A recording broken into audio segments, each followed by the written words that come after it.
Olá, colegas, vamos dar continuidade à nossa sequência de vídeos tratando da Lei de Responsabilidade das Estatais, a Lei 13.303, publicada no finzinho de junho e em vigor a partir de 1º de julho de 2016. Hoje nós vamos tratar da abrangência desta lei. A abrangência, vocês vão perceber que o legislador tentou pegar todas as empresas públicas e sociedades de economia mista, de União, Estados, DF, município. Ou seja, todos os casos em que o Estado vai atuar como empresário. Porque nós citamos na aula passada rapidamente, você deve lembrar, que a administração indireta dos entes é composta de autarquias, empresas públicas, fundações e sociedades de economia mista.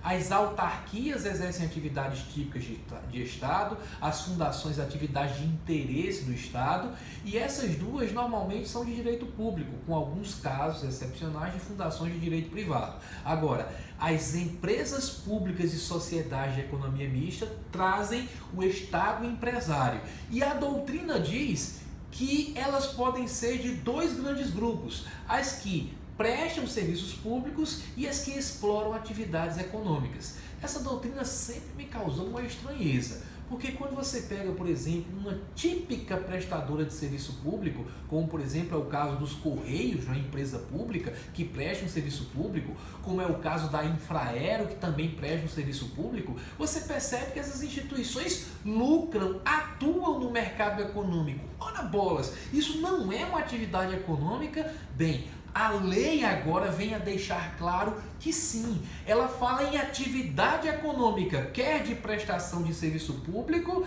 quer de alguma outra coisa. Então, no final das contas, né, essa alguma outra coisa é normalmente ligado à comercialização de bens e por aí vai. Mas a ideia é que isso tudo é sim atividade econômica e vai estar sim sujeita essa atividade aos ditames da lei. Eu costumo dizer que o legislador fez isso aqui, está tudo dominado, está tudo no meu âmbito. Essas regras restritivas que nós vamos criar, tão importantes para o país, vão valer para todas essas instituições. Então vamos ler o artigo 1º da lei. Eu peço que você acompanhe meus vídeos com um Vadmec ou com o computador ligado aí no site do Palácio do Planalto, né? Acesse os sites que tragam essas legislações para que você possa acompanhar direitinho. Vou tentar em alguns vídeos mais à frente mostrar o próprio dispositivo, mas por enquanto vamos da maneira tradicional ler o artigo 1º da lei.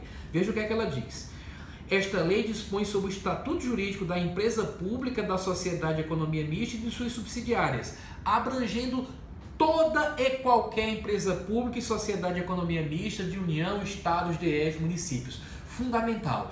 A regra que nós utilizávamos, a lei que nós utilizávamos em direito administrativo para pegar definições de empresa pública, sociedade de economia mista, era o Decreto-Lei 200 de 1967. Ele continua lá em vigor, mas é muito importante perceber que algumas coisas foram mudadas aqui e que lá o Decreto-Lei 200, ele é um decreto criado para a administração pública federal, apesar de nós usarmos o conceito de maneira semelhante nas outras esferas. Aqui não. A lei não é só federal, que é aquela lei que vale só para a União. É uma lei nacional, vale para todas as esferas. Então, todos os casos de Estado empresário estão disciplinados nesta lei. Mas a lei, de uma maneira até, de certa forma, redundante, continua dizendo o seguinte, que vai englobar todo mundo, é que explora atividade econômica de produção ou comercialização de bens ou de prestação de serviços. Vejam, atividade econômica de prestação de serviços, mostrando que aquela dicotomia não faz mais sentido. Continua dizendo, ainda que a atividade econômica esteja sujeita ao regime de monopólio da União,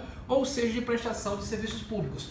Vejam só, há um parâmetro que o Supremo Tribunal Federal sempre utiliza quando vai analisar benefícios dados a entidades que integram a administração pública, que é evitar a concorrência desleal. Não se aceita que você dê um benefício, por exemplo, ao Banco do Brasil para que ele concorra com os bancos privados.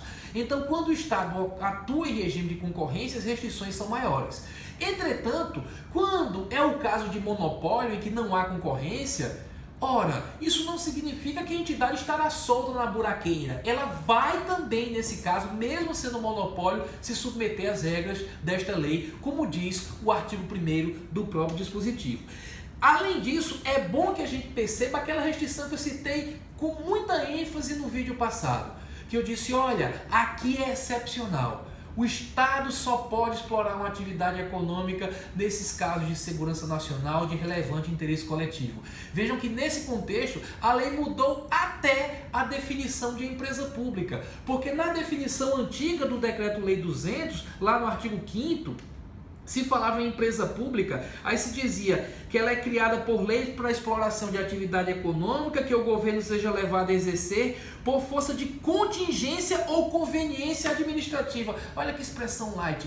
Conveniência administrativa, o que abria espaço para que governantes que querem, esses estatólatras, né, que querem o Estado atuando em tudo quanto é seara, explorassem a atividade econômica, mesmo sem ser nos casos previstos na Constituição. Atualmente não. Atualmente tem que ser atividade econômica somente nos casos em que haja esse relevante interesse coletivo ou esse imperativo de segurança nacional. Então veja, o próprio conceito foi alterado. Então veja, em primeiro lugar, se é empresa pública, se é sociedade de economia mista, se é subsidiária, não importa. Todos vão estar sujeitos a esses ditames novos dessa lei, ditames esses que nós vamos continuar a explorar no vídeo subsequente. Até lá, bons estudos, tchau, tchau.